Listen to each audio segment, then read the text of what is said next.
Ya, bismillahirrahmanirrahim. Assalamualaikum warahmatullahi wabarakatuh. Waalaikumsalam warahmatullahi wabarakatuh. Alhamdulillahirabbil alamin. Salatu wassalamu ala asyrafil anbiya'i wal mursalin Sayyidina Muhammadin wa ala alihi washabbihi ajmain. Puji syukur kita panjatkan kehadiran Allah Subhanahu wa taala yang telah memberikan kita kesempatan untuk eh, memulai perkuliahan pada malam hari ini walaupun dalam Zoom. Salawat serta salam tak lupa kita kirimkan kepada Nabi Muhammad SAW. Yang terhormat Bapak Abdul Halik, maaf, selaku dosen pengampu teknologi pendidikan yang saya banggakan teman-teman sekalian yang hadir pada Zoom malam hari ini. Eh, Baiklah, kami dari kelompok 2 akan mempresentasikan judul makalah kami yang eh, pemanfaatan multimedia dalam pembelajaran. Eh, Langsung saja, next. Saya persilahkan kepada rekan saya, Al-Hati Az-Zahra, untuk memaparkan materi.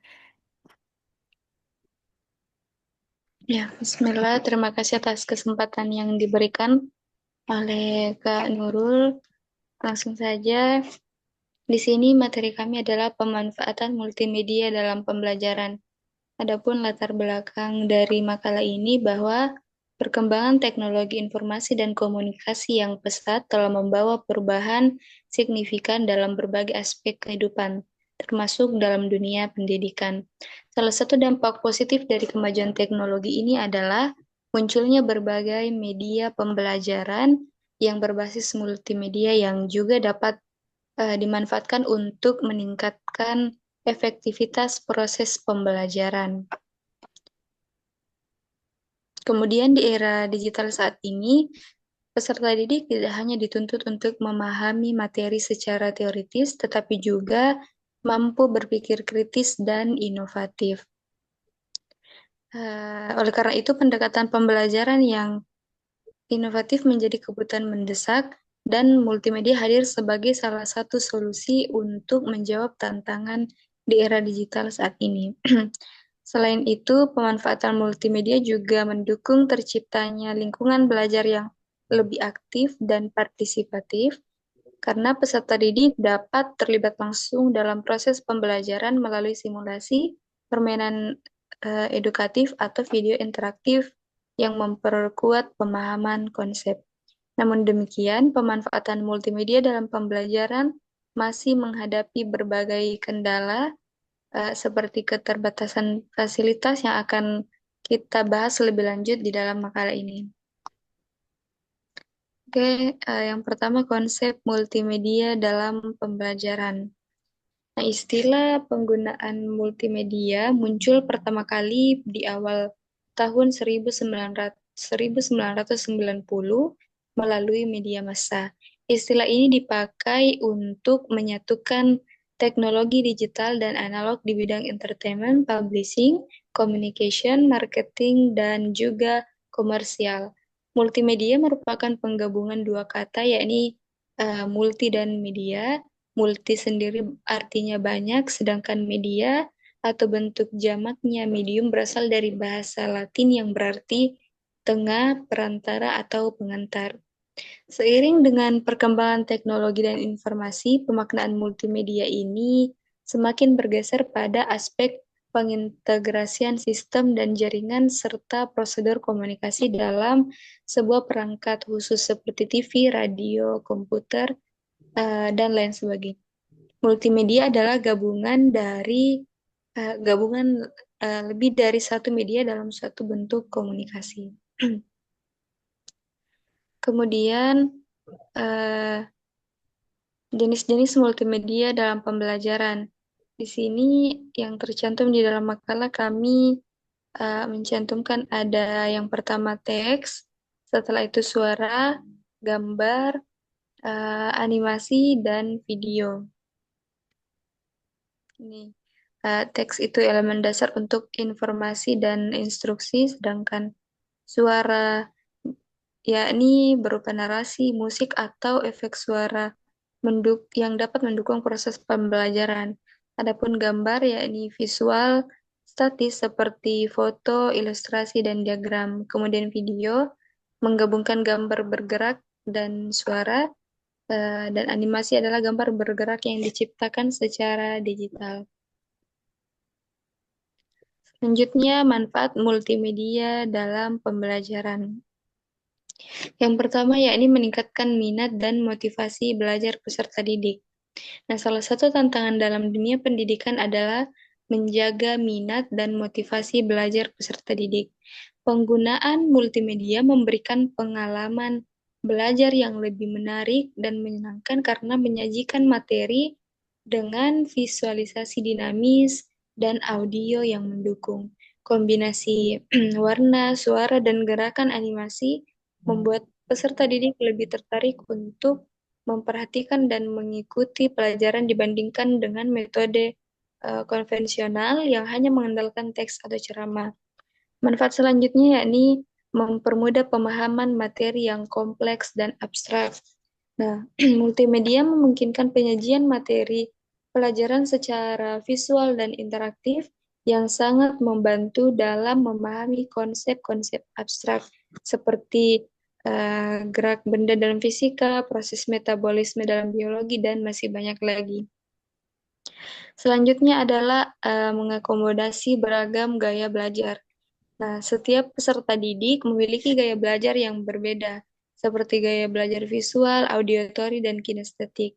Multimedia memungkinkan penyampaian informasi melalui berbagai kanal sensorik, visual yakni gambar, video, auditory, suara atau musik, dan kinestetik yaitu interaksi langsung dalam media digital.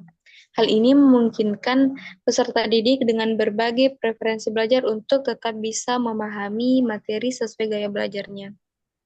Manfaat selanjutnya yakni meningkatkan interaktivitas dan keterlibatan aktif peserta didik.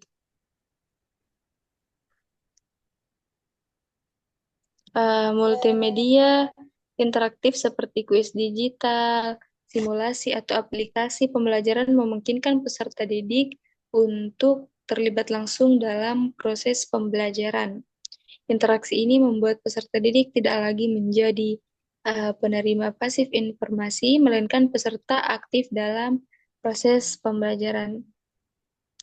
Kemudian ada manfaat yang lain, yakni meningkatkan efisiensi dan efektivitas pembelajaran. Nah, multimedia dapat mempercepat proses pemahaman dan mengurangi waktu yang dibutuhkan peserta didik untuk menyerap materi. Materi yang sulit dipahami melalui buku teks dapat dijelaskan hanya beberapa menit melalui video animasi atau simulasi. Selanjutnya yakni mendorong pembelajaran mandiri dan fleksibel. Nah, manfaat yang keenam ini bahwa dengan multimedia, peserta didik dapat mengakses materi pembelajaran kapanpun dan dimanapun, baik melalui platform pembelajaran daring, video YouTube, edukatif, atau aplikasi mobile.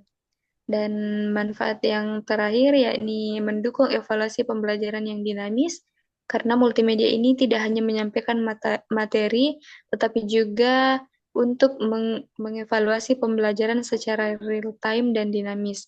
Misalnya dengan menggunakan kuis digital berupa Kahoot atau kuisis, permainan edukatif atau simulasi, guru dapat mengetahui sejauh mana pemahaman peserta didik secara langsung dan interaktif.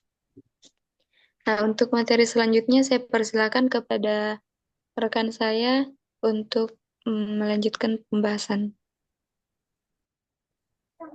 Baik, selanjutnya yaitu tantangan dan solusi penggunaan multimedia dalam pembelajaran. Yang pertama yang perlu dibahas yaitu tantangannya. Tantangan penggunaan multimedia dalam pembelajaran yang pertama adalah keterbatasan akses teknologi. Nah, di Indonesia sendiri keterbatasan akses terhadap teknologi informasi dan komunikasi ini masih menjadi kendala yang utama. Banyak sekolah, terutama di daerah pedesaan atau wilayah yang 3T, itu belum memiliki fasilitas pendukung seperti komputer, proyektor, jaringan internet, bahkan aliran listrik yang stabil. Jadi akibat eh, jadi tuh implementasi media pembelajarannya berbasis teknologi menjadi tidak merata. Jadi ada eh, kesenjangan digital ini memperlebar apa eh, jurang mutu pendidikan antar daerah. Terus tantangan yang kedua yaitu kurangnya kompetensi guru dalam. Meskipun teknologi tersedia, eh, kurangnya literasi digital dan keterampilan pedagogi berbasis teknologi pada guru itu masih menjadi masalah serius. Banyak guru belum familiar dengan aplikasi desain multimedia seperti Learning Management System atau perangkat lunak untuk membuat materi interaktif seperti Canva, PowerPoint, atau Quizy. Eh, Terus beberapa guru juga memiliki eh, apa eh, resistensi terhadap perubahan karena mereka tidak nyaman atau tidak percaya diri menggunakan media digital. Nah, ini yang menjadi penyebab pembelajaran multimedia itu tidak dimanfaatkan secara optimal meskipun perangkat sudah tersedia. Tantangan yang ketiga yaitu kualitas dan kesesuaian konten multimedia. Ketersediaan konten multimedia memang semakin melimpah, namun tidak semua konten memiliki kualitas yang baik dan relevansi dengan kurikulum nasional. Banyak materi yang bersumber dari luar negeri yang tidak sesuai konteks lokal atau tidak berbahasa Indonesia. Beberapa konten juga tidak mempertimbangkan tingkat perkembangan kognitif peserta didik sehingga terlalu rumit atau justru terlalu mendalam. Selain itu, banyak guru yang mengadu dan menggunakan konten seadanya dari internet tanpa mengevaluasi aspek validasi, akurasi ilmiah atau nilai pedagoginya. Nah, ini berdampak negatif terhadap pemahaman siswa atau bahkan menimbulkan miskonsepsi. Kemudian, tantangan yang keempat yaitu ketergantungan pada teknologi. Ketika teknologi menjadi terlalu dominan dalam proses pembelajaran, ada risiko muncul ketergantungan berlebihan terhadap perangkat digital. Guru mungkin tergoda hanya menayangkan video atau presentasi tanpa interaksi mendalam. Nah, ini bisa mengakibatkan pembelajaran menjadi pasif dan siswa itu kehilangan kesempatan untuk berdiskusi, bertanya, atau berpikir kritis. Selain itu, terlalu sering menggunakan multimedia juga bisa mengurangi sentuhan emosional dan nilai-nilai karakter yang semestinya diperoleh melalui interaksi langsung antara guru dan murid. Nah, eh, solusinya eh, yang pertama yaitu mengencangkan digitalisasi pendidikan. Pemerintah perlu mengencangkan program digitalisasi pendidikan secara merata, termasuk mengadakan fasilitas TIK. Selain itu, kerjasama antara sekolah, komunitas lokal, dan perusahaan swasta mungkin dapat dilakukan untuk menyediakan perangkat teknologi. Guru juga dapat mengembangkan media pembelajaran berbasis offline seperti modul digital dalam format PowerPoint atau video pembelajaran yang dapat digunakan tanpa koneksi internet. Solusi yang kedua yaitu menyelenggarakan pelatihan teknologi. Nah, Dinas Pendidikan perlu menyelenggarakan pelatihan teknologi pendidikan yang berkelanjutan. Pelatihan ini harus bersifat aplikatif dan kontekstual agar eh, guru itu da- guru itu dapat langsung menerapkan dalam kelasnya. Sekolah juga bisa mengembangkan komunitas belajar guru internal yang saling berbagi keterampilan teknologi. Solusi ketiga yaitu merancang dan memilih konten multimedia yang tepat. Guru harus dilatih dalam merancang dan memilih konten multimedia yang tepat sesuai usia, tingkat perkembangan, dan kurikulum.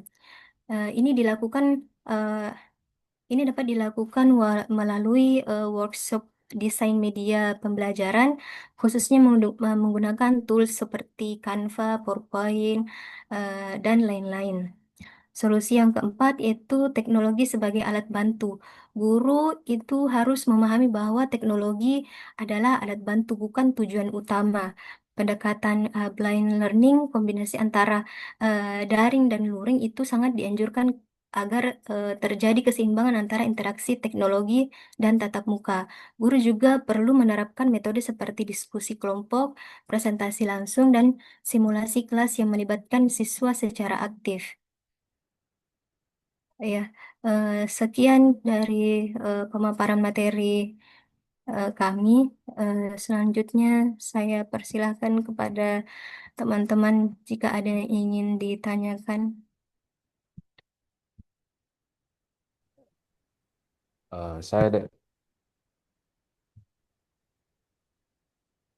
Silakan, Pak. Assalamualaikum warahmatullahi wabarakatuh. Waalaikumsalam Waalaikumsalam warahmatullahi warahmatullahi wabarakatuh. wabarakatuh. Yang terhormat Bapak dosen kita yang berada di classroom kita pada malam ini, begitu juga rekan-rekan sekalian seperjuangan S2. Semoga ridha Allah selalu bersama kita semua. Amin. Menyikapi terkait dengan pemaparan materi tentang pembelajaran multimedia, pemateri tadi menyampaikan bahwa pembelajaran multimedia itu tentu menggabungkan baik itu dari segi audio, visual maupun kinestetik. Jadi saya ingin mempertanyakan secara langsung pada pengaplikasiannya dalam ruangan. Bagaimana kira-kira pemateri dalam pembelajaran multimedia yang kita gunakan ini bisa mengaktifkan siswa untuk mengikuti pembelajaran ibu semua. Teknik yang ibu gunakan itu atau pemateri gunakan dalam kelas, di dalam kelas seperti apa supaya anak-anak itu antusias dan aktif. Barangkali begitu, Dek.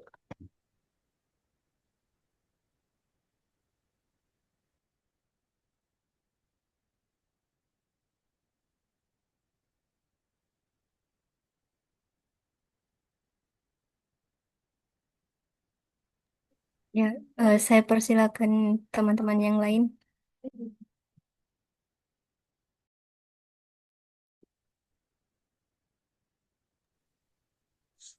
Tapi materi sedikit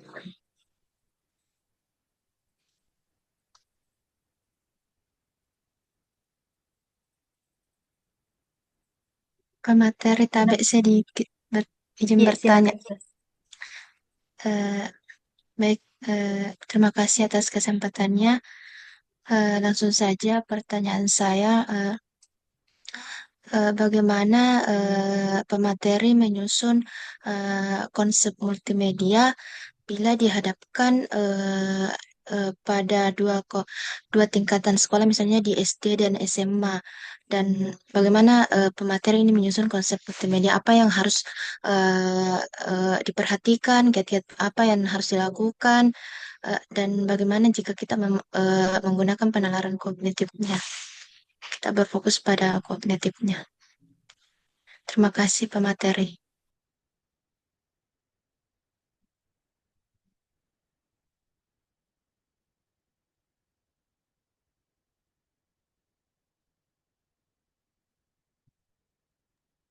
Eh, Tadi apa yang terakhir bagian kognitif apa? Iya, eh, bagaimana kalau kita menggunakan penalaran kognitifnya, Kak, dikaitkan dengan kognitifnya begitu, menyusun konsep multimedianya.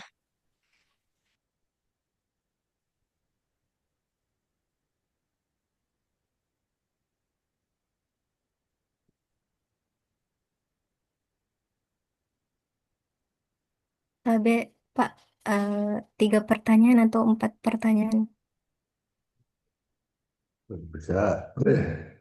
Sesi pertama tiga aja. Saya persilakan eh, teman-teman satu lagi yang ingin bertanya. Saya dikasih keluar dulu slide-nya supaya kelihatan semua teman-teman.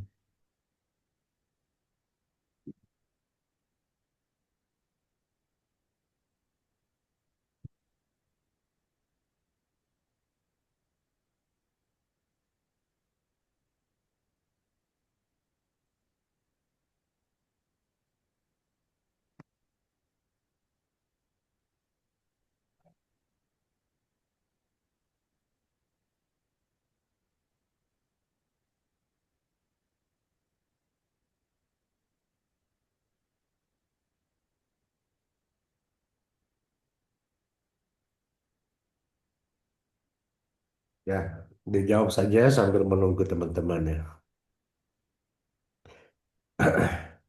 Ya, mungkin saya akan menjawab eh, pertanyaan dari Pak Darwis dulu. Yang pertama, kalau bagaimana teknik kita menggabungkan eh, audio, visual, dan apa kinestetik dalam pembelajaran dalam kelas agar peserta didik itu aktif.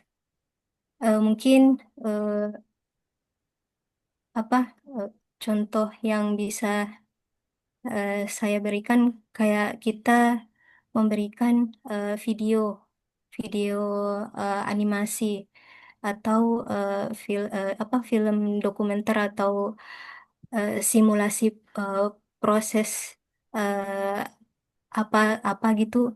Terus peserta didik itu diajak untuk eh, mendiskusikan eh, isi video itu secara berkelompok.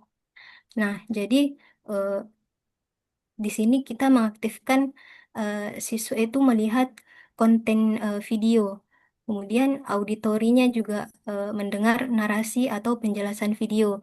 Nah, kinestetiknya itu diskusi aktif yang dan membuat misalnya apa konsep setelah menonton atau menyimpulkan dari tontonan yang ditonton oleh peserta didik. Terus mungkin juga bisa game edukatif, misalnya eh, menggunakan Quizy. Kebanyakan guru saya lihat pakai Quizy itu untuk membuat permainan kuis interaktif. Eh, di sini auditorinya itu apa? Di sini bisa memberikan apa? Auditorinya mendengar pertanyaan atau penjelasan dari guru. Visualnya melihat apa? Antar apa di muka game itu.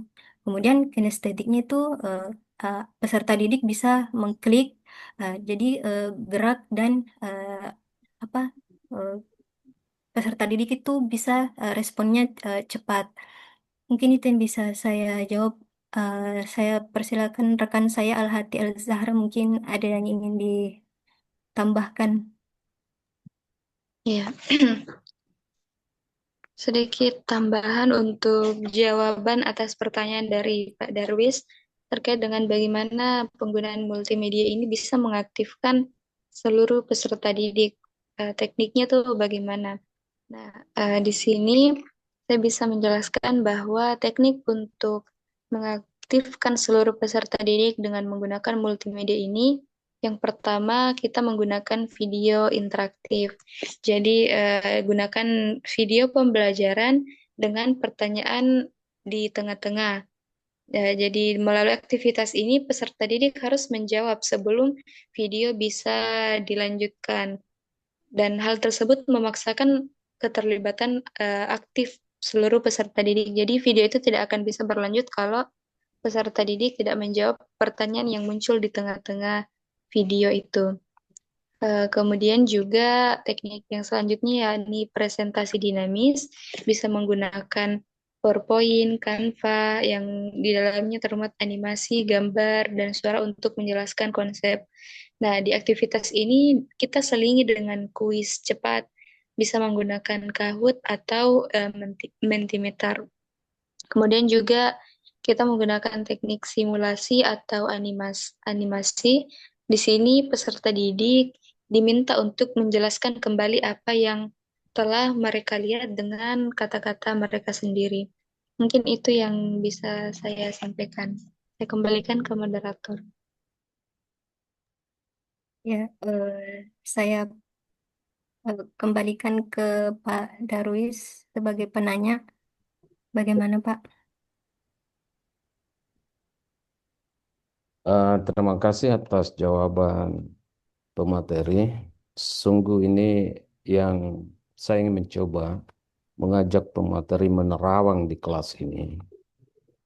Karena ketika saya mencoba supervisi kelas secara sembunyi-sembunyi, saya biasa supervisi kelas secara sembunyi-sembunyi. Karena ketika saya harus masuk di ruangan, itu terkadang gurunya malu-malu ketika saya melakukan supervisi kelas. Jadi saya coba mengamati dari celah-celah di mana gurunya tidak melihat saya. Walaupun pembelajaran multimedia ini dia gunakan pada siswa, toh kebanyakan siswa itu sendiri masih banyak yang tidak memperhatikan. Walaupun kuis-kuis itu dijalankan, toh masih banyak juga siswa yang tidak memperhatikan. Saya melihat bahwa ini sekedar masukan saja bahwa satu, seorang guru itu harus punya public speaking yang baik. Public speaking ini bukan hanya semata-mata orang yang pandai berbicara, tapi orang yang bisa membuat style penampilannya lebih menarik di ruangan. Kedua, ketika guru itu menerangkan pembelajaran multimedia, sebaiknya jangan selalu berada saja di depan siswa. Tolong Bapak Ibu jalan-jalan untuk mengontrol mereka sambil Bapak Ibu menerangkan satu persatu. Atau ketika Bapak Ibu memberikan tontonan lewat video kepada siswa, sebaiknya Bapak dan Ibu itu harus berjalan-jalan untuk memantau supaya anak-anak merasa terpantau dengan kehadiran Ibu dan mereka bisa memperhatikan lebih seksama. Jadi ada dua hal yang saya biasa eh, melihat kekurangan para pendidik ini ketika saya melakukan supervisi kelas. Public speaking ini yang tidak diperhatikan, dan kedua, dia monoton berdiri di depan siswa. Kalau itu tingkat perguruan tinggi, barangkali tidak ada masalah. Tapi kalau sudah tingkat SMA ke bawah, itu jadi masalah. Apalagi kalau di tingkat SD, SMP, akan jadi masalah ketika gurunya hanya berada di depan saja, monoton untuk menerangkan dan memperlihatkan tayangan-tayangan lewat video dan sebagainya. Mungkin itu sekedar masukan deh. Mungkin ada yang lain yang ingin menambahkan. Ya, terima kasih atas masukannya, Pak. Atau ada yang lain ingin menambahkan? Sedikit menambahkan. Jika tidak ada, saya lanjut ke pertanyaan kedua. Tadi mau Ada Bu menambahkan. Fadila. Oh ya, silakan, maaf. Terus Dek Nurul. Ah, ya baik, saya menambahkan sedikit. Tidak kedengaran suara Ate, Bu. Suaranya Bu Fadila kecil sekali ya. Masa, halo, sudah jelas? Ya mantap. Oke. Saya kasih kecil karena anakku batuk nanti kedengeran lagi sakit dia. Baik, mengenai teknologi ini memang dari kemarin-kemarin kita sudah membahas dari awal masalah pembelajaran teknologi, bahkan mata pelajaran kuliah yang lain pun membahas tentang teknologi.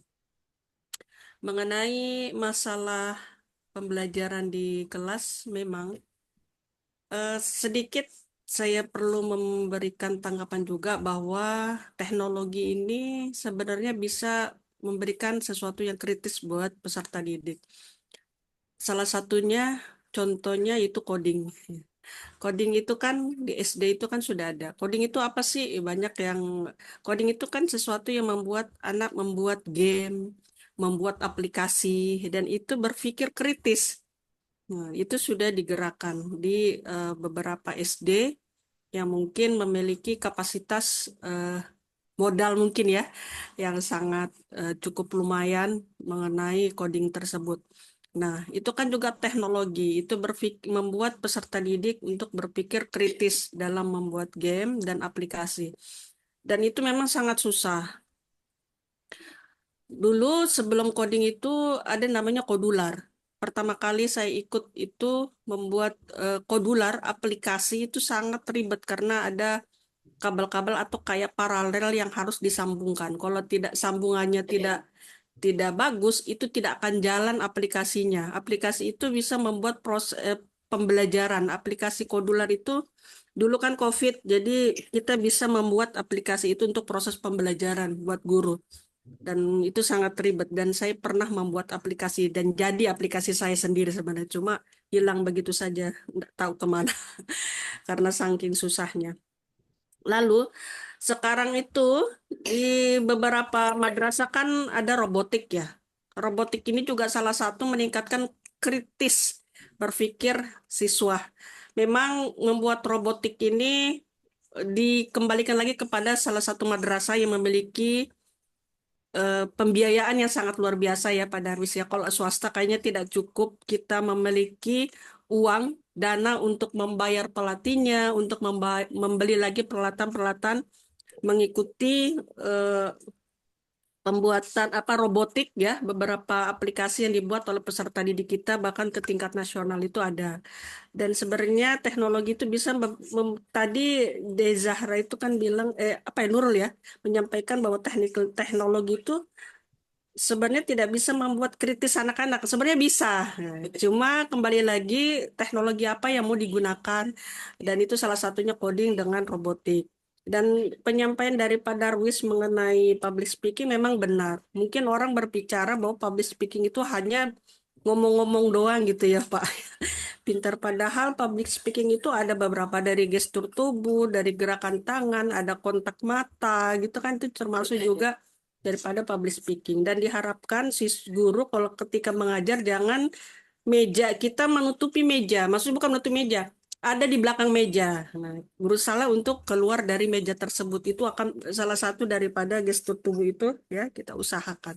Dan memang dalam proses pembelajaran eh, banyak yang mungkin Pak Darwis sudah supervisi ya, ada guru yang sudah menggunakan teknologi. Nah, disitulah kita sebagai guru bisa memberikan inovatif dan kreativitasnya. Bagaimana teknologi itu bisa berkembang, bagaimana teknologi itu bisa kita pakai dalam proses pembelajaran supaya mereka terlibat aktif dan salah satunya itu adalah kuisis. Kuisis itu sekarang kan sudah ada yang di print kertas selembar itu ya, di print kertas selembar dan jawabannya anak-anak kita kasih dengan kertas selembar itu sudah bisa aktif. Jadi tergantung lagi daripada eh, guru tersebut teknologi apa yang dipakai supaya peserta didik itu aktif juga dalam proses pembelajaran menggunakan teknologi. Nah, salah satunya itu memang selain kuisis itu kan ada kahot dan lain sebagainya dan banyak kok yang kita bisa libatkan peserta didik. Nah, disinilah guru yang mungkin hanya menggunakan fokus saja gitu kan ya, menggunakan fokus saja padahal banyak platform-platform yang bisa kita gunakan dan itu banyak contoh-contohnya di Instagram itu banyak sekali berbagi praktek baik yang bisa kita gunakan. Tetapi karena guru sudah ada di zona nyaman yang tidak mau ribet dengan embel-embelnya, lah seperti itulah yang bisa dilihat oleh Pak Darwis dari celah-celah jendelanya gitu kan ya supervisi karena saya juga pernah supervisi ya pernah jadi kepala sekolah jadi saya begitu Ya, karena mereka udahlah, jangan lama-lama ya Pak ya kalau di supervisi gitu. Ibu ya, jangan lama-lama ya gitu. Jadi sebenarnya guru tersebut yang sudah ada di zona nyaman yang tidak mau mengembangkan daripada sayapnya untuk mempelajari teknologi itu. Sedangkan teknologi itu sudah banyak sekali yang bisa diberikan kepada peserta didik timbal baliknya. Jadi bukan studi apa? Jadi ada pembelajaran game yang game based learning atau lain sebagainya yang bisa digunakan dalam proses pembelajaran semua siswa aktif. Nah, video pun sebenarnya bisa aktif jika dimodifikasi dengan baik oleh gurunya. Jadi kembali lagi memang kepada gurunya bagaimana menggunakan teknologi itu semaksimal mungkin, dimanfaatkan mungkin seperti itu. Itu saja tambahan saya. Terima kasih. Sekaligus tadi menyampaikan bahwa teknologi itu bisa memberikan kognitif atau kreativitas berpikir kritis bagi peserta didik jika ditempatkan dengan sesuatu yang sangat kritis juga seperti coding ya dengan robotik. Itu saja. Assalamualaikum warahmatullahi wabarakatuh. Ya, terima kasih Bu atas tambahannya. Eh, Selanjutnya saya persilahkan kepada rekan saya mungkin ingin menjawab pertanyaan kedua dari Saudari Irma. Ya. Eh, Pertanyaan dari Kak Irma tadi, bagaimana menyusun konsep multimedia? Kita mengambil di sini tadi contoh yang disebutkan di SD dan SMA. Jadi langkah yang bisa kita ambil, pertama itu kita menganalisis dulu KD-nya, kompetensi dasar dan tujuan pembelajaran. Kita bisa menyesuaikan dengan kurikulum yang diberlakukan. Untuk saat ini kurikulum Merdeka ya kita mengacu kepada kurikulum Merdeka, kompetensi dasar untuk SD itu apa, tujuan pembelajaran, begitu juga di SMA tujuan pembelajarannya itu apa. Setelah itu kita lakukan pemetaan karakteristik peserta didik. Kalau di SD misalnya kita bisa menggunakan media visual, kinestetik yang lebih dominan karena peserta didik di jenjang sekolah dasar ini dia lebih suka bermain dan ber bereksplorasi. Jadi kita bisa menggunakan video animasi seperti lagu-lagu yang akan lebih mudah dihafal oleh anak SD dan juga bisa menggunakan game sehingga peserta didik itu di jenjang sekolah dasar bisa lebih tertarik dan berminat dalam mengikuti proses pembelajaran. Kalau di SMA kita eh, bisa menggunakan video dokumenter, presentasi menggunakan PowerPoint yang bisa lebih interaktif dan juga proyek digital karena di SMA itu peserta didiknya lebih analitis, bisa berpikir abstrak dan cenderung dia menggunakan media yang auditory dan visual. Setelah itu dirancanglah kegiatan pembelajaran dan juga disiapkan media dan alat yang pendukung. Misal tadi seperti YouTube, Kahoot, dan lain sebagainya. Banyak multimedia yang bisa kita gunakan. Dan dalam hal ini yang harus diperhatikan bahwa pastikan jaringan internet yang kita gunakan itu stabil sehingga peserta didik itu eh, tidak merasa bahwa ini pembelajarannya sedikit-sedikit jaringannya kurang stabil sehingga kadang itu peserta didik merasa bosan karena jaringan yang agak lalot. Kemudian juga yang harus dipastikan bahwa perangkat itu tersedia. Jadi kalau percuma juga ada jaringan kalau perangkat yang kita gunakan itu tidak tersedia. Mungkin itu saja yang bisa saya sampaikan.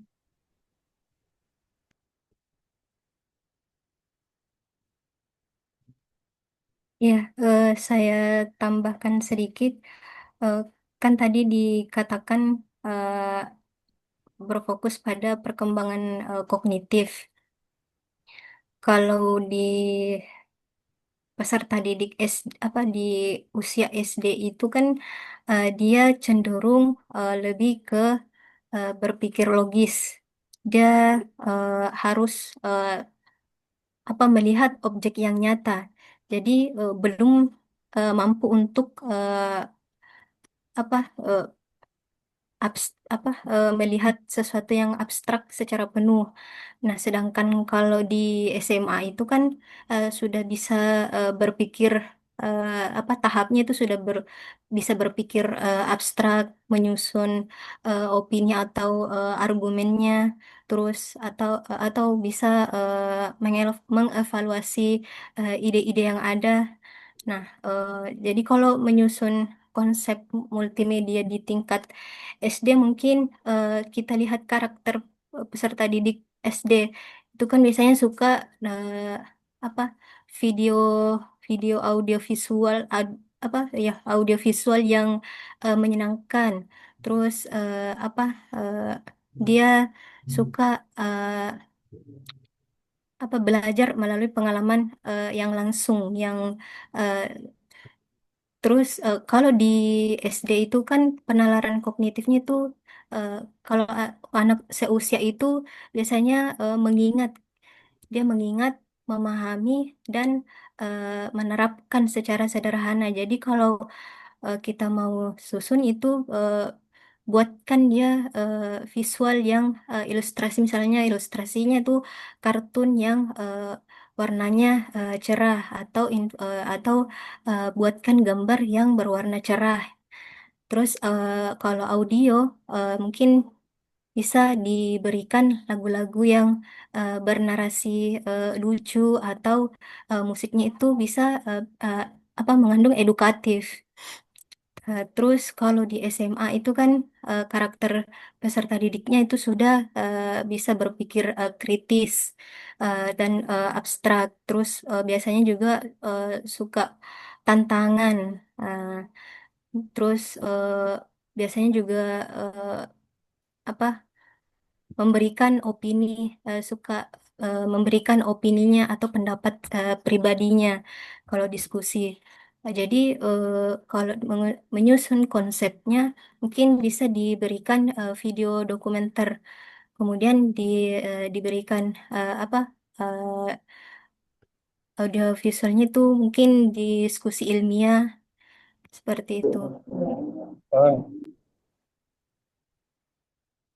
Bagaimana saya kembalikan kepada Saudari Irma? Baik, terima kasih kepada pemateri atas jawabannya. Jadi, yang bisa saya tarik kesimpulan dari kedua jawaban itu bahwa eh, yang perlu diperhatikan adalah bagaimana kita memperhatikan karakteristik peserta didik sehingga dalam menyusun multimedia pembelajaran itu kita memperhatikan apa cara berpikirnya siswa eh, dari kedua tingkatan tersebut. Baik, terima kasih kepada pemateri. Mungkin juga ada dari tambahan teman-teman. Ya, silakan Andi Yusuf. Sedikit ingin bertanya pemateri. Ya, silakan. Sebelum saya bertanya, yang saya ketahui tentang multimedia yaitu garis besarnya yang menggabungkan unsur teks, suara, gambar, animasi, dan video secara interaktif. Adapun pertanyaan saya pemateri, bagaimana pemateri menyelesaikan penggunaan multimedia dengan kebutuhan peserta didik yang memiliki gaya belajar yang berbeda-beda, contohnya visual, auditory, dan kinestetik di SMP. Kan kita ketahui bersama bagaimana peserta didik yang di SMP atau sanawiyah itu masih masih belum bisa berpikir secara kritis, jadi banyak yang bermain nakal. Jadi bagaimana sudah ditangkap pertanyaan saya pengatir?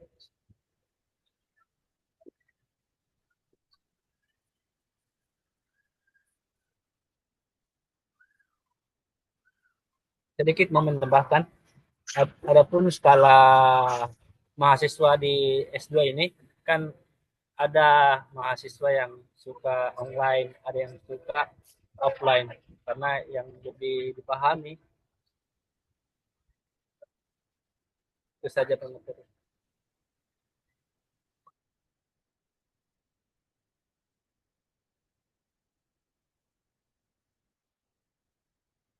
Ya, eh, terima kasih atas pertanyaan dari saudara Andi Yusuf. Saya persilakan kepada Bu Andi Arifah. Iya, sudah sesi pertanyaan ya karena Yusuf bertanya. Saya juga mau menanyakan tentang bagaimana penerapan multimedia ini pada eh, target pembelajaran itu di wilayah afektif. Misalnya kita di pendidikan agama Islam kan banyak itu penekanan pada penanaman nilai-nilai moral, spiritualitas, dan kontemplatif sifatnya. Jadi bagaimana penerapan menggunakan multimedia ini? Apakah memang multimedia ini bisa diterapkan di semua materi? Atau memang dia juga punya keterbatasan terutama di wilayah afektivitas seperti ini? Terima kasih.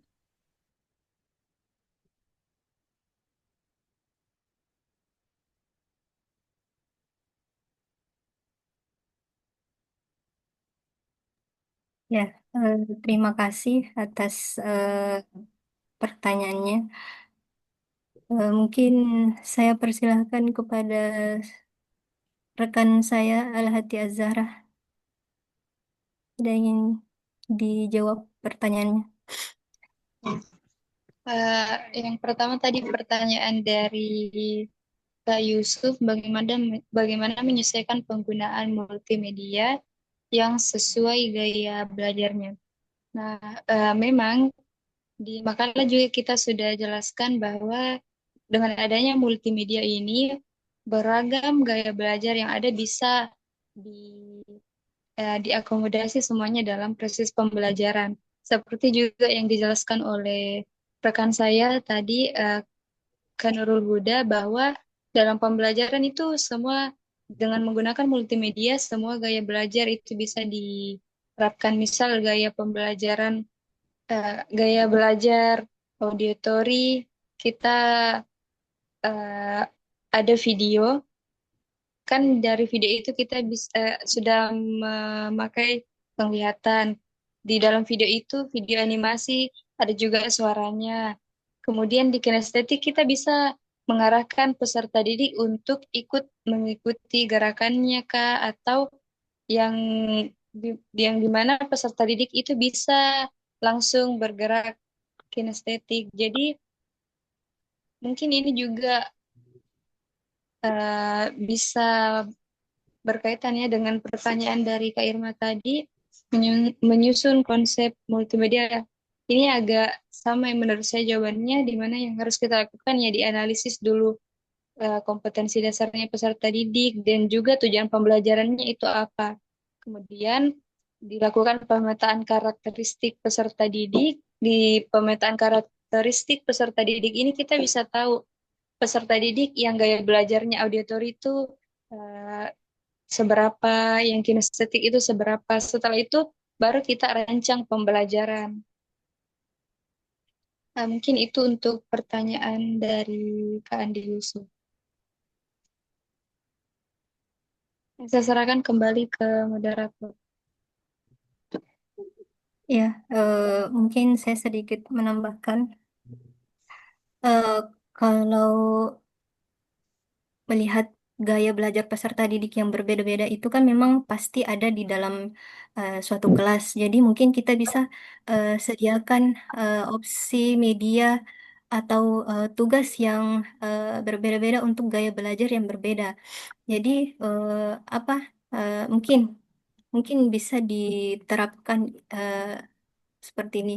Eh, Menyuruh peserta didik itu untuk memilih salah satu cara untuk memahami materi.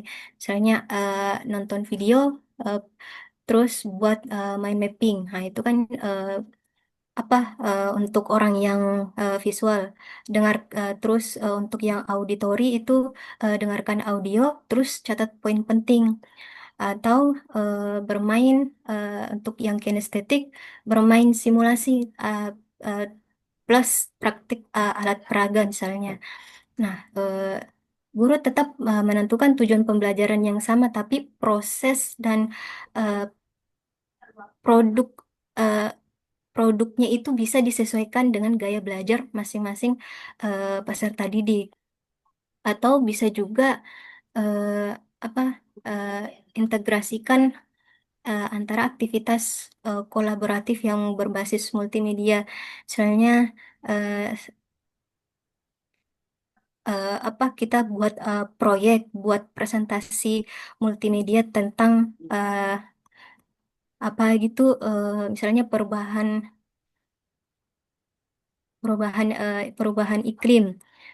Siswa itu bisa untuk yang visual, mungkin dia bisa mendesain slide atau infografisnya.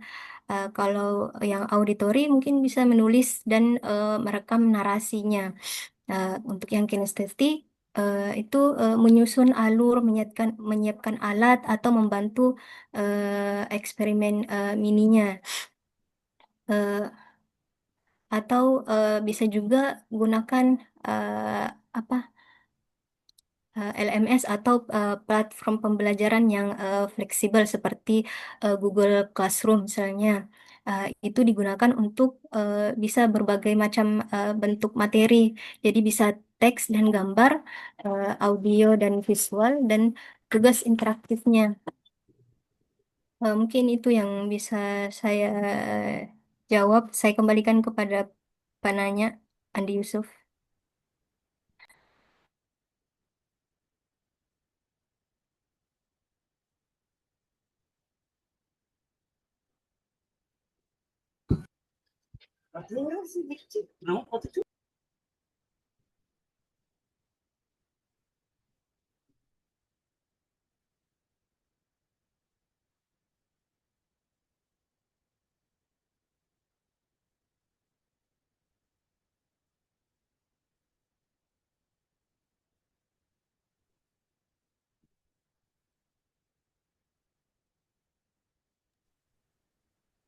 Bagaimana Andi Yusuf? Terima kasih atas jawaban materi. Ya, sama-sama.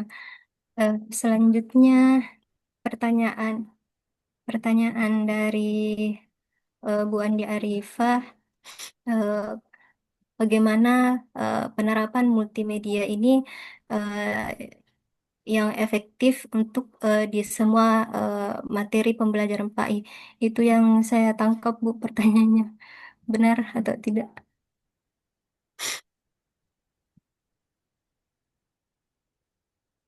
Ya, Dek. Terutama untuk tujuan penilaian afektif. Eh, untuk penerapan multimedia dalam pembelajaran PAI ini, eh, mungkin apa eh,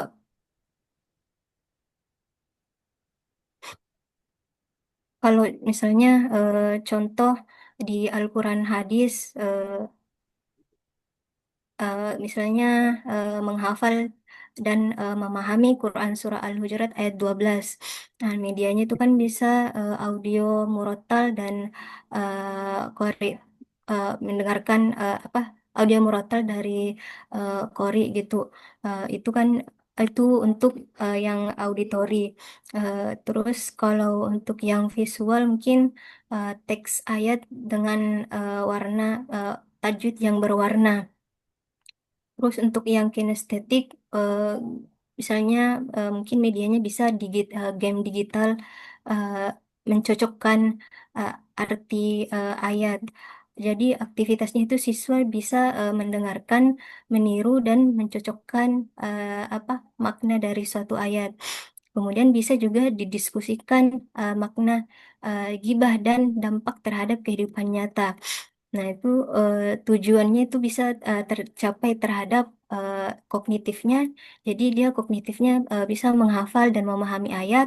Afektifnya itu dia bisa membenci sifat yang namanya gibah. Terus psikomotoriknya menghindari prakteknya. Kemudian misalnya kalau di pelajaran akidah meyakini Allah sebagai Asmaul Husna, medianya mungkin bisa video reflektif tentang kebesaran kebesaran ciptaan Allah. Terus atau bisa juga slide visual dengan ilustrasi sifat-sifat Allah. Kalau audio mungkin bisa audio nasyid yang bertema Asmaul Husna. Jadi aktivitas yang bisa dilakukan peserta didik itu peserta didik bisa menulis eh, jurnal harian kapan saya merasa Allah Maha mengetahui, atau bisa juga menyusun puisi dari pengalaman spiritualnya. Jadi tujuannya itu bisa tercapai dari afektifnya, tumbuh rasa takwa. Terus kognitifnya, dari segi kognitifnya itu dia peserta didik dapat mengenal nama-nama Allah. Kalau dari apa kreatifnya itu bisa menyampaikan pemahaman eh, apa secara eh, secara orisinal. Kalau di fikih mungkin memahami dan mempraktekkan sholat jenazah. Jadi bisa video tutorial cara sholat jenazah, uh, infografi, infografis rukun dan syarat sholat jenazah, atau bisa juga simulasi digital interaktif dengan kuis posisi imam dan makmum. Nah, jadi peserta didik bisa eh, mensimulasikan langsung di kelas atau di lapangan. Nah, bisa juga eh, didiskusikan etika sosial dalam mengurus jenazah. Jadi, eh, jika seperti ini akan tujuannya tercapai dari segi kognitif itu peserta didik paham aturannya. Terus dari psikomotoriknya itu mampu mempraktikkan bagaimana mengurus jenazah. Terus kalau afektifnya itu eh, memberikan kesadaran kepada peserta didik bahwa eh, penting untuk ukhuwah. Terus kalau akhlak itu misalnya meneladani akhlak Nabi dalam kehidupan saat ini, kehidupan di modern ini. Misalnya media yang bisa diberikan itu video drama pendek kejujuran dalam bisnis Nabi misalnya. Eh, bisa juga memberikan media digital kisah-kisah Nabi dan sahabat, atau wawancara tokoh Muslim yang inspiratif. Kalau dari segi sejarah mungkin eh, media yang bisa diberikan itu film animasi perjalanan hijrah misalnya. Terus kalau bisa juga eh, video dokumenter, eh, biasanya banyak di YouTube itu video dokumenter hijrah Nabi, ya. Terus aktivitasnya itu peserta didik bisa eh, apa memberi membuat jurnal refleksi. Jadi apa arti, misalnya membuat jurnalnya itu apa arti hijrah dalam hidup. Nah, tujuannya ini eh, bisa membuat peserta didik dari segi kognitif itu memahami sejarah. Kalau dari segi afektifnya itu bisa mengambil hikmah dari perjalanan hijrah Nabi. Kemudian kalau dari segi kreativitasnya itu bisa dapat menulis makna hijrah secara personal. Mungkin itu yang bisa saya jawab. Eh, saya persilakan kepada rekan saya Al-Hati, siapa tahu ada yang ingin ditambahkan. Ya.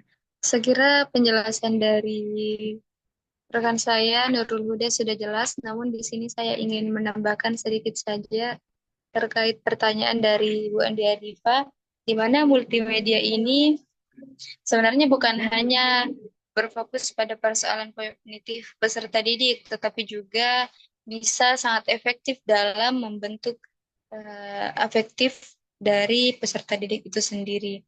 Karena dengan pendekatan yang tepat, guru bisa memanfaatkan multimedia ini untuk meningkatkan keterlibatan peserta didik secara emosional, menanamkan nilai dan membentuk karakter, serta menciptakan pengalaman belajar yang bermakna dan menyentuh hati.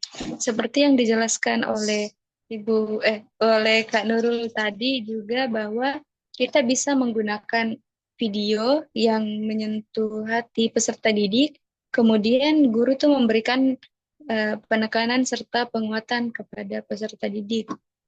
Videonya ini bisa berupa film pendek atau cerita interaktif yang berfokus pada aspek afektif peserta didik itu sendiri, di mana hal itu dapat membantu peserta didik untuk memahami. Contohnya, kita bisa mengambil pelajaran dari film pendek itu, sikap empati, toleransi, dan tanggung jawab. Setelah peserta didik menonton film pendek tersebut, kita sebagai guru memberikan penekanan dan penguatan agar apa yang sudah dilihat melalui media yang kita gunakan sebagai alat pendukung dalam proses pembelajaran bisa mendukung peserta didik dalam ranah afektif itu sendiri. Mungkin itu yang bisa saya sampaikan. Saya serahkan ke moderator.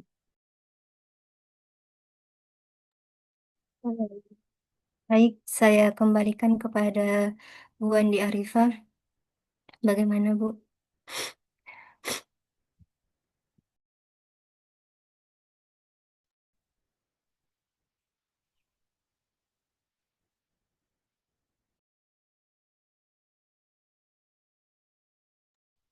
Ya, bagaimana bisa ditanggapi?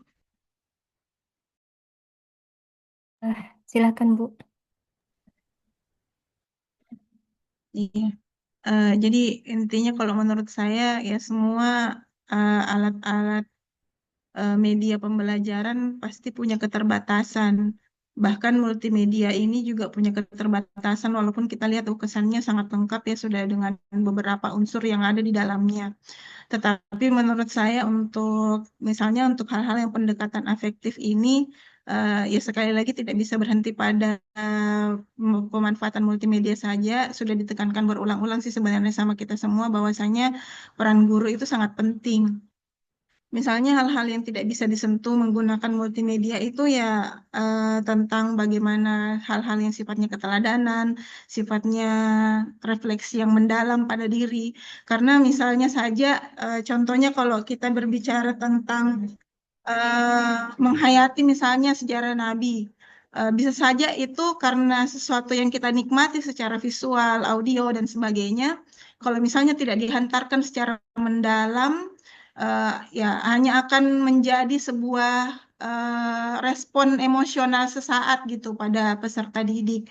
Jadi menurut saya juga untuk secara keseluruhan ketika kita belajar teknologi pembelajaran seperti ini, ada kesan di beberapa yang saya lihat, ada kesan beberapa guru jadinya kayak mendapatkan pressure dan tekanan.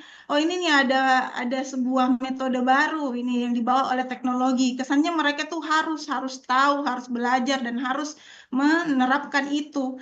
Padahal karena kalau misalnya mereka tidak menerapkan, mereka akan dilabeli sebagai gaptek, dilabeli sebagai ketinggalan zaman, dilabeli sebagai tidak kreatif dan sebagainya. Padahal sebenarnya kalau kita kembali kepada prinsip bahwasanya kita itu harus menggali kebutuhan peserta didik dan kembali lagi juga pada kemampuannya seorang pendidik, seorang guru, yaitu yang harusnya dikolaborasikan. Kalau tidak semuanya mungkin saja tidak semuanya efektif dengan multimedia ini yang kita bahas pada saat ini atau teknologi secara umum, karena ternyata ya pada zaman-zaman sebelum adanya teknologi banyak banyak juga metode-metode yang efektif juga dilakukan oleh yang digunakan oleh para guru. Itu saja sih mungkin yang mau saya sampaikan dalam pembahasan ini. Jangan sampai adanya pengenalan metodologi baru ini menjadi pressure yang melepaskan jiwa dari maksud dari pendidikan itu sendiri. Ya, sekali lagi disesuaikan kebutuhan siswa, tidak harus menurut saya mereka dipaksa untuk menggunakan alat-alat tersebut. gitu. Tapi memanfaatkan ini baik saya selama itu memang punya niat yang baik. Selama itu akan memberikan dampak yang baik. Jadi itulah yang namanya kita perlu yang namanya evaluasi yang sempat juga disinggung pada pertemuan-pertemuan sebelumnya. Salah satu bentuk evaluasi terhadap teknologi ini banyak yang sempat disebutkan Bapak juga kalau tidak salah di pertemuan sebelumnya ada metode ADDIE dan sebagainya. Jadi itu adalah salah satu bentuk cara kita untuk pemanfaatan teknologi ini dan sekali lagi harus dievaluasi. Terima kasih itu dari saya. Assalamualaikum warahmatullahi wabarakatuh. Ya, terima kasih Bu atas masukannya. Eh, sudah tidak ada pertanyaan lagi, Pak. Saya tutup atau saya Ya, sudah disimpulkan Bu. ya kesimpulan dari eh, materi hari ini yaitu bahwa multimedia itu dalam pembelajaran merupakan perpaduan bentuk berbagai bentuk media seperti teks, suara, animasi, dan video yang digunakan untuk menyampaikan materi secara efektif dan menarik. Eh, Penggunaan multimedia juga dalam pembelajaran memberikan banyak manfaat dan signifikan dalam meningkatkan kualitas proses pembelajaran. Penggunaan multimedia ini dalam pembelajaran juga banyak keunggulan, namun juga tidak terlepas dari berbagai tantangan dan eh, ya dari berbagai tantangan. Eh, Mungkin itu saja yang bisa saya simpulkan. Sekian dari kelompok kami. Lebih dan kurangnya mohon dimaafkan. Assalamualaikum warahmatullahi wabarakatuh. Saya serahkan ke Bapak dosen yang terhormat. Waalaikumsalam warahmatullahi wabarakatuh. Ya, terima kasih kepada pemakalan yang luar biasa pada malam hari ini dalam menguraikan tema tentang multimedia pembelajaran. Baiklah, saya memulai. Assalamualaikum warahmatullahi wabarakatuh. Hamdan wa syukran, asyhadu an la ilaha illallah wahdahu la syarikalah, wa asyhadu anna Muhammadan abduhu wa rasuluh. Alhamdulillah pada malam hari ini kembali lagi kita bersua dan mohon maaf saya tiba-tiba flu berat ya. Dan karena pekan lalu akreditasi prodi, kemudian setelah itu mudik lebaran, baru kembali malam Selasa ya. Setelah itu full lagi kegiatan yang tertunda dan tidak mengurangi semangat kita malam ini, apalagi memperbincangkan tema yang sangat menarik tentang multimedia pembelajaran. Bapak Ibu yang kami hormati, eh, tentu sangat dibutuhkan ya otokritik kita terhadap media pembelajaran apapun bentuknya, apalagi sifatnya multimedia. Kenapa? Karena eh, kalau kita relasikan dengan pendidikan agama Islam, eh, materi pendidikan agama Islam ini sesuatu yang sangat kompleks ya. Tadi juga didiskusikan bukan hanya pada dimensi pengetahuan afektif, psikomotorik, tapi pada domain yang sangat penting adalah penghayatan ya. Jadi ini eh, menjadi satu tantangan buat kita bagaimana ketika ingin mengajar, terutama dalam ranah PAI, eh, di samping tiga domain tadi yang sangat penting juga adalah penghayatan. Sebelum saya mengarah ke sana, saya ingin menambahkan ya beberapa catatan. Saya kira sangat penting eh, karena apa yang kita bahas malam ini salah satu mata kuliah di program S1 ya, yakni multimedia pembelajaran. Dan saya mengajar dulu sejak tahun 2005, ya. 2004, 2005. Jadi waktu itu eh, belum ada digital seperti yang kita saksikan sekarang ya. Jadi kita lebih banyak ke ranah konvensional. Bagaimana desain rancang bangun dari multimedia pembelajaran itu. Jadi waktu itu kita mendesain sebuah kelas yang berbasis multimedia. Yang tentu perangkat dasarnya adalah ada whiteboard ya, papan tulis. Kemudian ada tape recorder atau sound system. Lalu ada ya TV pada waktu itu ya. Jadi minimal tiga itu di dalam merancang sebuah kelas yang berbasis multimedia. Nah, eh, pertanyaan yang sangat mendasar itu ya, kenapa penting multimedia ya untuk konteks pembelajaran? Eh, yang pertama adalah dalam perspektif brain-based teaching ya, atau brain-based learning.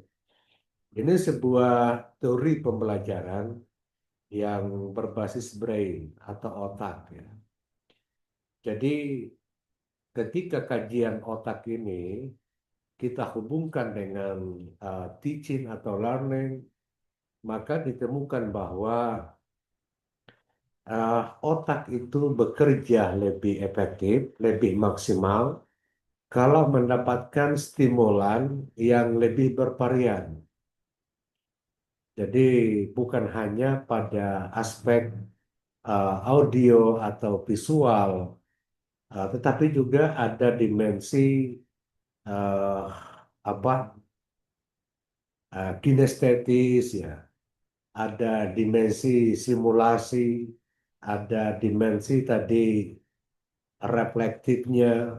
Jadi semakin banyak stimulan yang diterima oleh otak, itu akan semakin bekerja lebih efektif dan daya serapnya semakin tinggi. Ya, kalau dibandingkan dengan hanya mendapatkan stimulasi uh, yang hanya monoton ya atau satu dimensi. Jadi sekuensi dari sebuah pembelajaran yang satu stimulan itu akan memperlambat daya kerja otak itu sendiri ya. Jadi itu riset kami dalam sebuah penelitian sponsor dari Dikti tentang brand-based teaching ya. Kebetulan waktu itu sekitar tahun 2014 kami melakukan penelitian untuk anak usia dini di kota Parepare ya. Jadi rupanya itu memang kita melihat bahwa otak ini dalam proses tumbuh dan berkembangnya sangat membutuhkan stimulan yang bervarian. Jadi salah satu media yang bisa memfasilitasi itu adalah tentu pendekatan multimedia.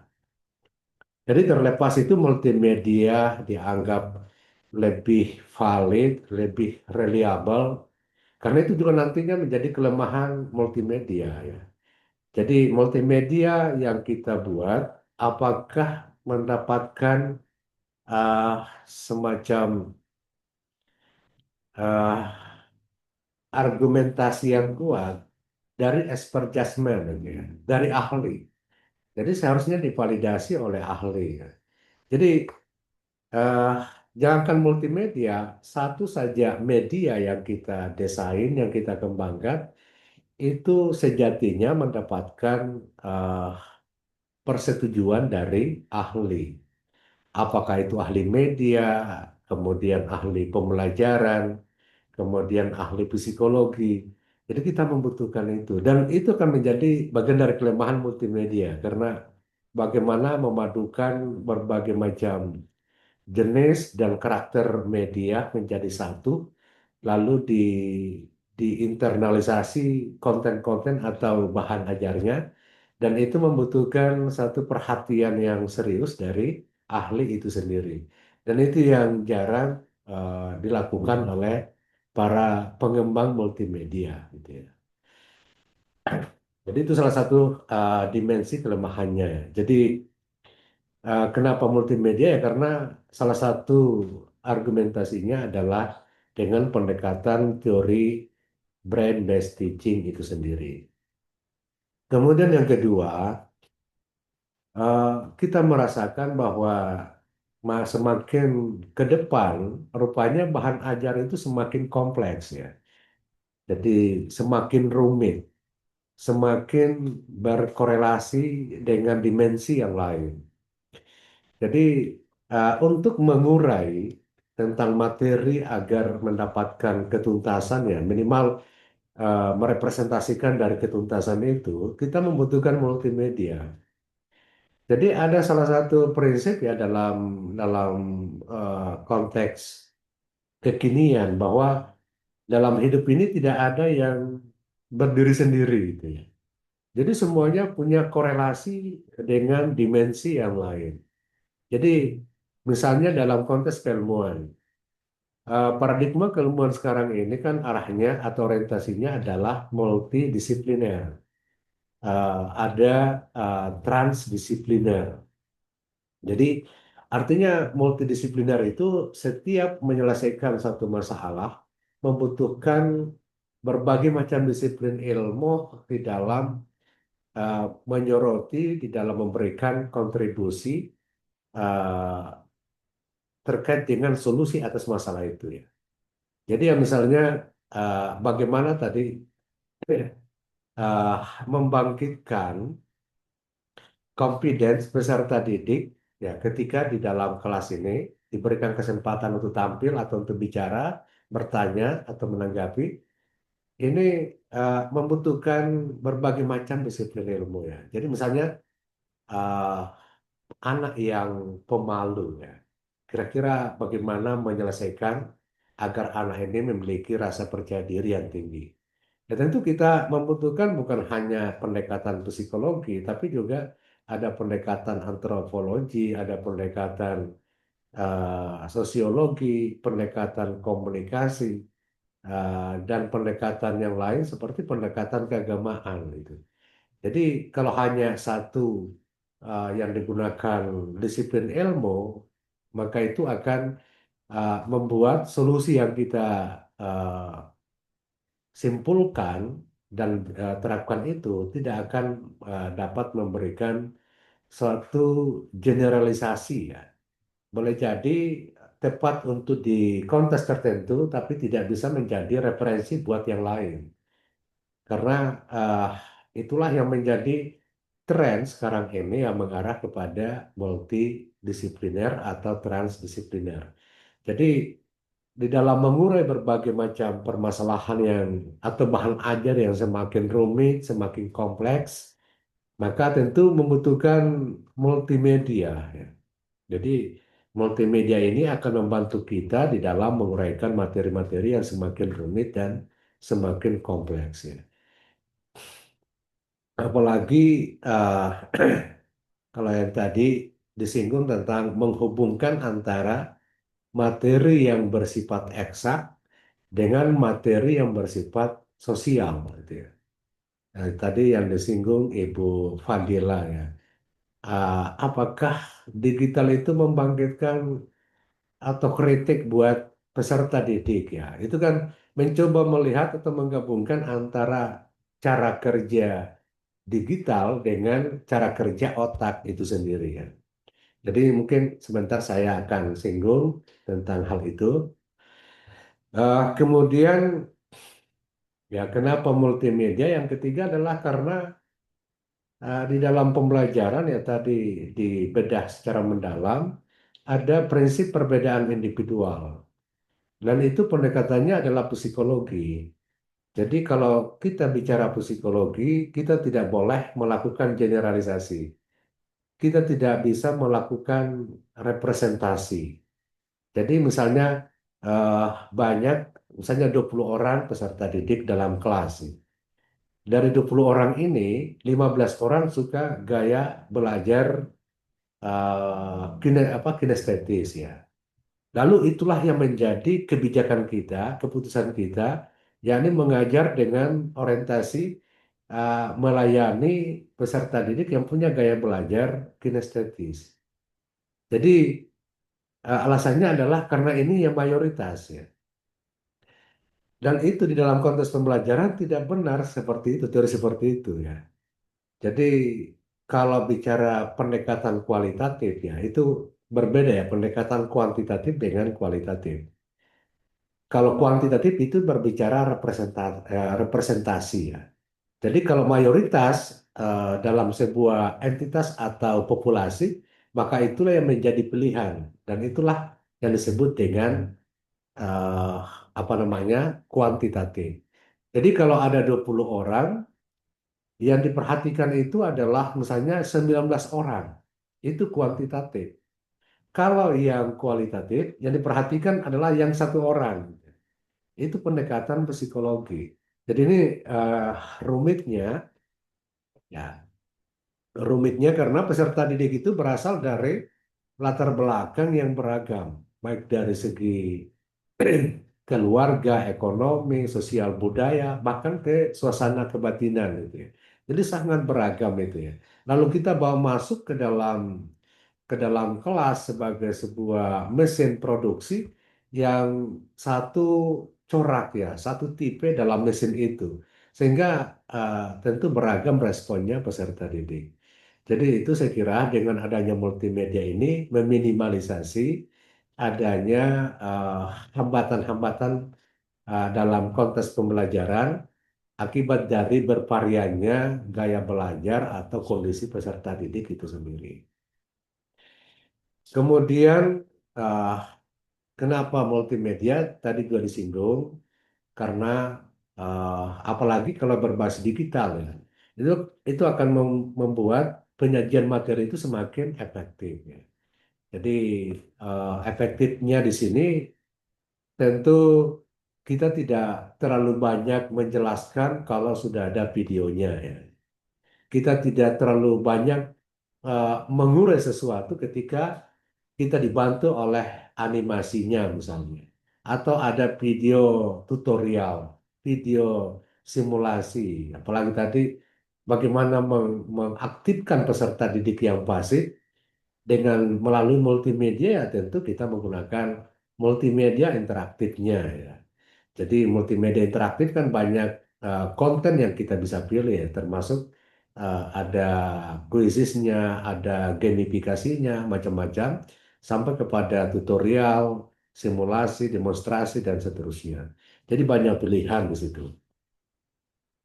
Kemudian selanjutnya adalah jika didukung oleh hardware ya, perangkat keras atau infrastruktur, itu akan memudahkan di dalam repetisi materi atau bahan ajar.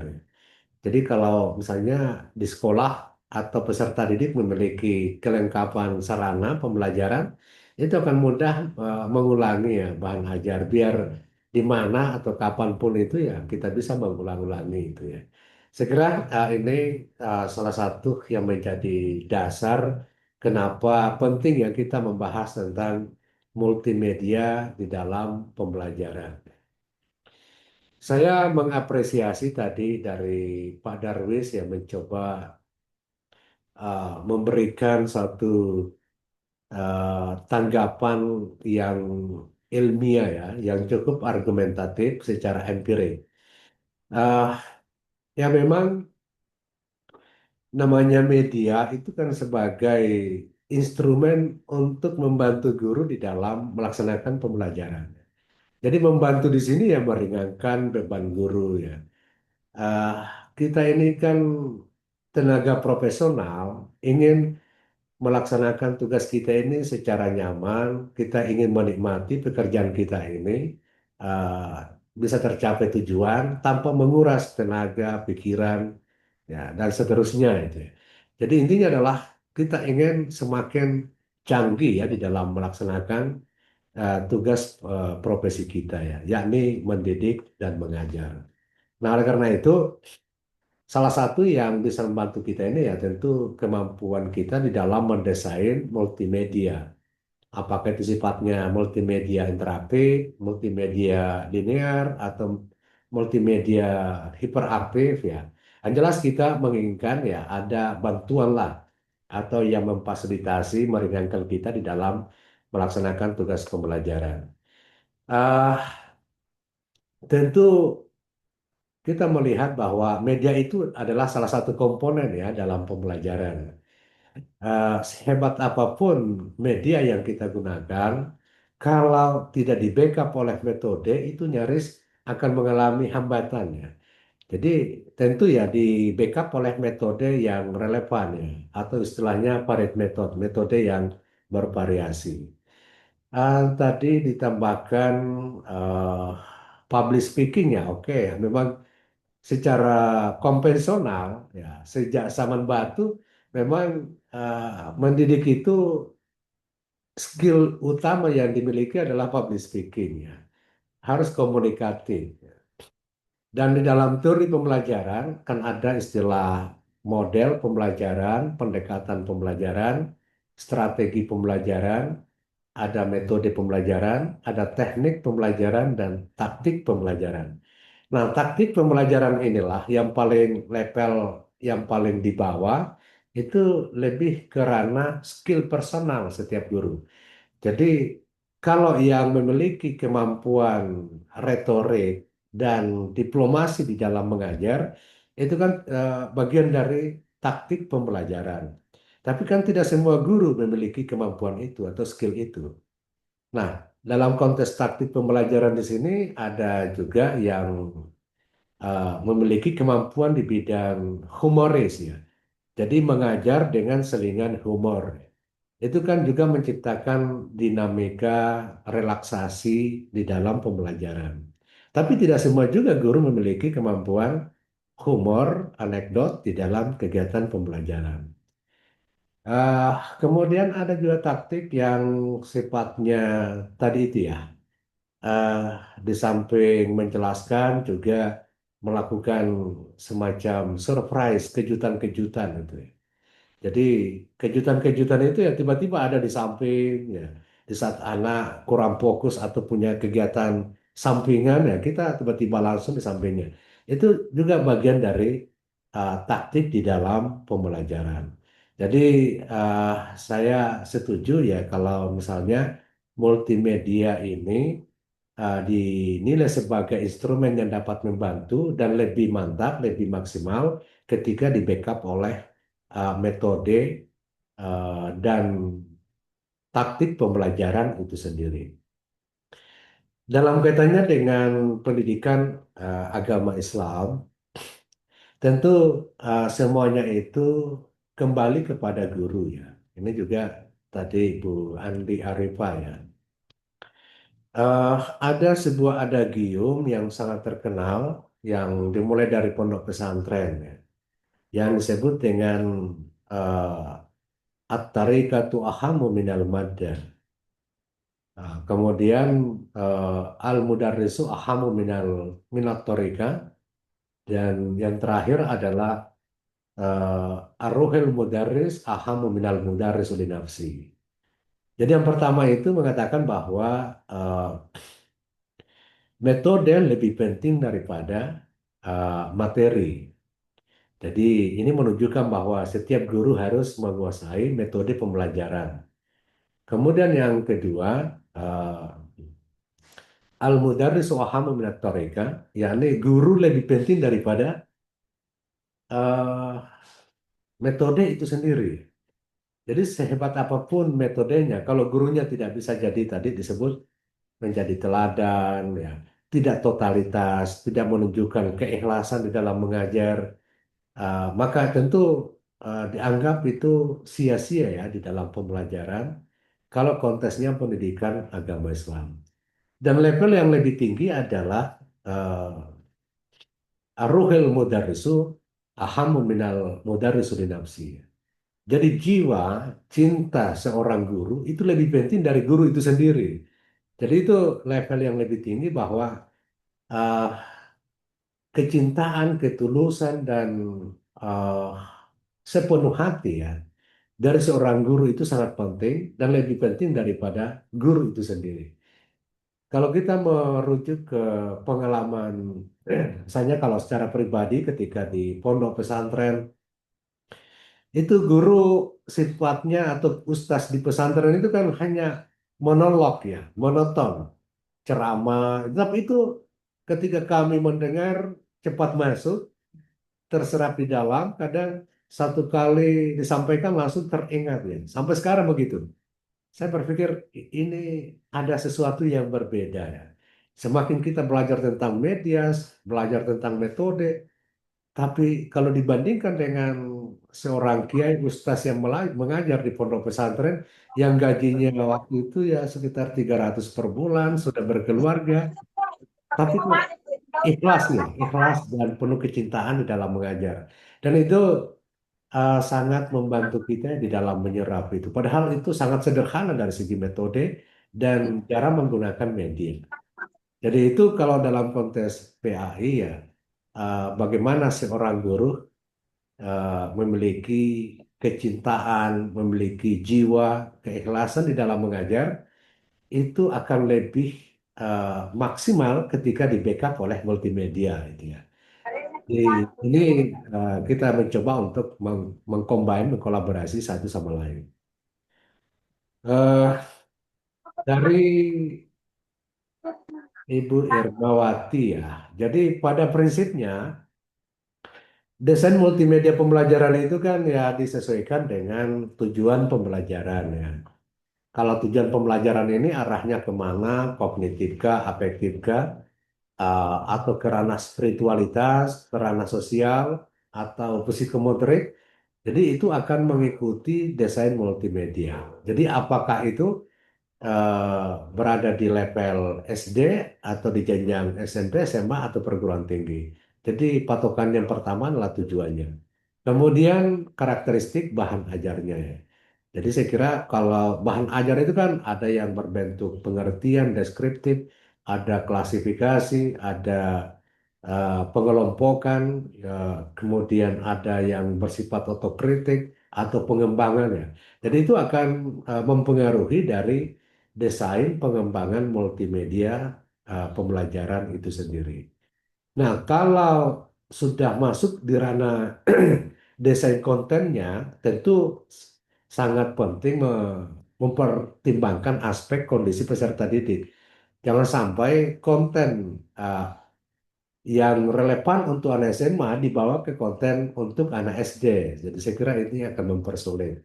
Begitu juga ya konten untuk anak SD dibawa ke konten multimedia pada peserta didik di SMA.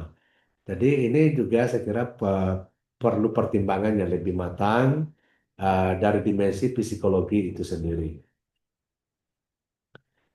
Ah, kemudian ah, tentang pengembangan otokritik melalui dengan digital ya. Jadi tahun ini saya melakukan penelitian tentang ah, pembelajaran berbasis computational thinking ya. Jadi berpikir komputasi. Jadi ini seakar kata dengan komputer ya. Jadi era sekarang ini era digital, kemudian yang dihadapi adalah Gen Z. Tentu kita mencoba mendesain pembelajaran uh, dengan dimensi computational thinking itu sendiri ya. Yang mana bahwa di dalam berpikir komputasi itu sangat sejalan dengan konteks atau cara kerja pengembangan digital. Jadi juga disinggung tadi oleh Ibu Padilla tentang materi coding atau robotik, ya. kemudian ada pengembangan selanjutnya, mikrotik. Jadi semuanya itu adalah bagian dari eh, cara kerja berpikir secara komputasional. Yang pertama, kalau bicara tentang tahapan di dalam computational thinking ini, itu adalah dekonstruksi masalah atau decomposition ya. Jadi dekonstruksi masalah ini yakni sebuah masalah yang diurai menjadi komponen-komponen yang terkecil. Jadi itu kemampuan mengurai masalah. Jadi eh, misalnya ya kalau konteksnya ilmu sosial, misalnya tadi yang tidak percaya diri, kita bisa urai masalah ini menjadi hal yang kecil. Kenapa tidak percaya diri? Mungkin karena tidak terbiasa. Mungkin karena eh, terisolasi dari pergaulan. Mungkin karena faktor guru tidak memberikan kesempatan untuk berlatih. Mungkin karena tidak menguasai materi. Mungkin karena korban bullying atau trauma. Jadi banyak dimensi yang kita bisa urai dari satu masalah pokok itu ya. Jadi ini masalah kemampuan berpikir dekonstruksi atas suatu masalah. Kemudian yang kedua adalah pattern recognition ya. Jadi pattern recognition ini mencoba untuk mengenali pola ya. Jadi mengenali pola yang mana mengidentifikasi kesamaan, mencari pola, kecenderungan dan seterusnya. Jadi eh, di sini orientasinya adalah mengembangkan mind mapping ya, mind mapping dari satu masalah ini kemudian mencoba eh, menghubungkan antara pola yang satu atau komponen yang satu dengan komponen yang lain. Kemudian yang ketiga adalah abstraction atau abstraksi, yakni kemampuan di dalam menyaring informasi ya. Jadi informasi yang tidak relevan kita sortir, kemudian coba untuk mengumpulkan informasi yang kita butuhkan ya.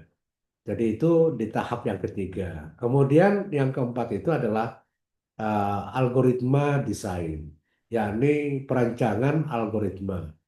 Dalam konteks ini, yakni kemampuan menyusun satu solusi yang terstruktur dan logis ya. Jadi kalau cara kerja sebuah digital seperti itu ya, lalu kita coba apa namanya, combine dalam konteks ilmu sosial.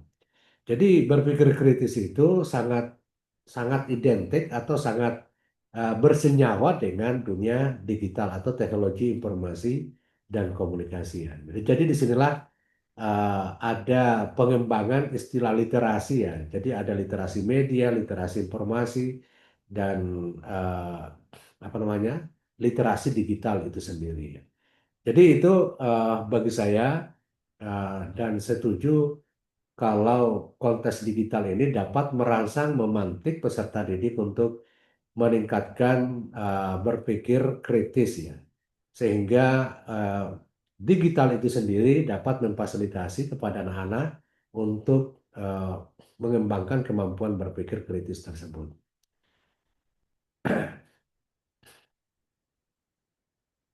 Dan yang terakhir, Bapak Ibu yang saya hormati, kalau dari Pak Andi Yusuf ya terkait tadi apa yang saya jelaskan sebelumnya, ini dari Bu Andi Arifaya. Jadi memang hambatan kita sekarang ini, eh, kadang kita ter, terpesona ya, terperdaya dengan penguasaan media digital, kemudian eh, kita terhipnotis dengan pencapaian tujuan pembelajaran.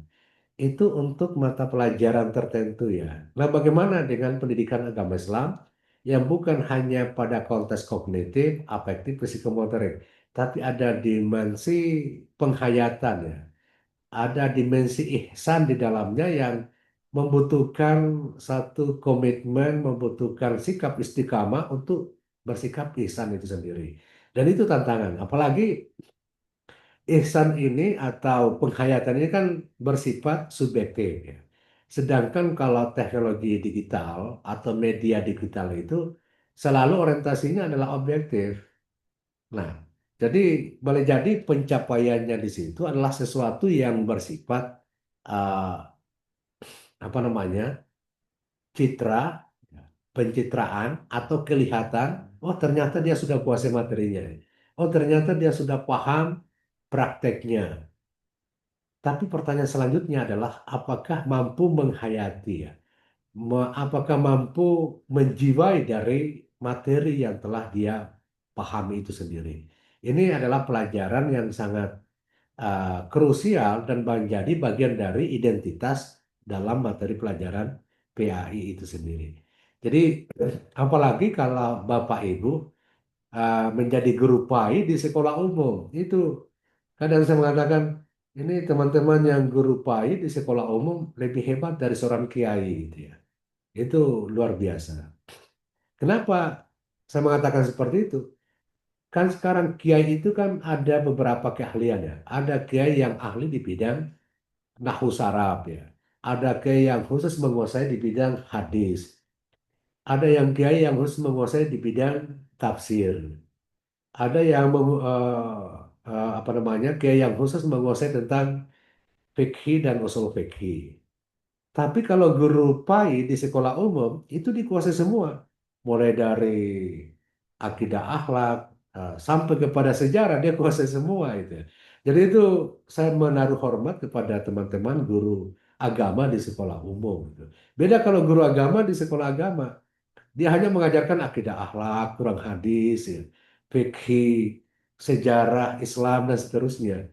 Itu kan membutuhkan hanya satu keahlian yang dibutuhkan. Tapi kalau di sekolah umum itu ya saya kan sering meneliti di sekolah umum, di SMA, sampai di SD untuk guru-guru agamanya. Saya pernah meneliti tentang lesson study bagi guru PAI di SMA negeri di Kota Parepare ya. Jadi itu saya melihat, waduh, materinya itu ketika membaca menganalisis satu ayat, kemudian diterjemahkan baik secara perkata maupun terjemahan secara keseluruhan, lalu ditafsirkan. Sebelum pemuatan penafsiran dicari dulu asbabun nuzulnya, lalu dihubungkan dengan ayat yang lain, dihubungkan dengan hadis yang lain. Ini luar biasa ya teman-teman guru ini ya. Jadi itu ah, bagi saya itu sangat hebat, itu sangat hebat ya. Lebih hebat dari dosen sesungguhnya itu. Kalau dosen itu kan ya tidak ada dosen yang banyak keahlian keilmuannya, itu tidak ada. Itu. Dosen yang hebat itu ya hanya ahli dari satu disiplin ilmu. Itu dosen yang hebat itu. Tapi kalau dia bilang, oh saya banyak mengajarkan berbagai macam mata kuliah, itu dosen yang tidak hebat itu. Ya, jadi berbeda ya kalau teman-teman yang guru agama di sekolah umum. Jadi yang saya ingin sampaikan bahwa eh, situasi sekarang ini ya, saya hubungkan dengan riset saya dulu di Pinrang tentang problematika pembelajaran PAI di sekolah SMP negeri itu ya. Jadi problematikanya itu adalah satu ya, ini yang menarik. Kenapa anak-anak pergi ke SMP sekolah, bukan ke sekolah agama? Karena pelajaran agama yang banyak jawabannya itu karena pelajaran agama yang dihindari. Gitu ya. Jadi dia ke sekolah umum karena dia hindari pelajaran agama kalau masuk di pesantren atau di madrasah itu ya. Tiba di sekolah umum belajar agama. Nah, problemnya adalah kalau guru agamanya tidak memiliki kemampuan di bidang pengembangan media, kolaborasi metode, kemampuan kompetensi pedagogiknya, dan seterusnya, maka anak-anak akan menjadi eh, kurang respect terhadap PAI. Jadi ketika ditanya, kenapa kamu nak pergi ke SMP sekolah? Bukan, padahal di sekitar Anda ada sekolah madrasah itu. Dia jawab, saya menghindari pelajaran agama itu. Tiba di SMP belajar lagi agama. Nah, kalau gurunya tidak profesional, maka akan semakin bermasalah peserta didik ini terhadap pelajaran agama. Jadi oleh karena itu, bagi saya bahwa memang ada media yang bisa kita combine atau kembangkan, misalnya virtual reality untuk mengembangkan penghayatan, tetapi tidak hanya sampai di situ ya. Yang mana bahwa guru diharapkan selalu hadir, mendampingi, memberikan keteladanan, meyakinkan, karena hal yang tersulit di dalam pendidikan itu adalah membangun sikap istiqamah dalam bidang keimanan ya. Kenapa? Karena hal yang tersulit ini, imanlah yang tidak bisa stabil di dalam setiap jiwa peserta didik. Sesuatu yang tidak stabil itu akan sulit untuk diukur. Nah, sesuatu yang tidak bisa diukur akan berdampak kepada pencapaian tujuan pembelajaran. Jadi oleh karena itu bahwa kita tentu membutuhkan multimedia yang dapat lebih mengarah kepada penguatan penghayatan nilai-nilai keagamaan peserta didik. Jadi ada VR dan ada AR itu kita bisa gunakan, cuma sayangnya mahal sekali ya.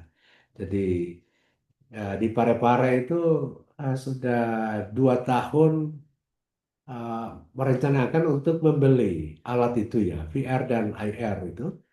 Ya, sampai sekarang tiba-tiba efisiensi ya, tidak jadi lagi beli itu ya. Saya tidak tahu kalau di stand Majene apa sudah punya di micro teachingnya atau bagaimana ya.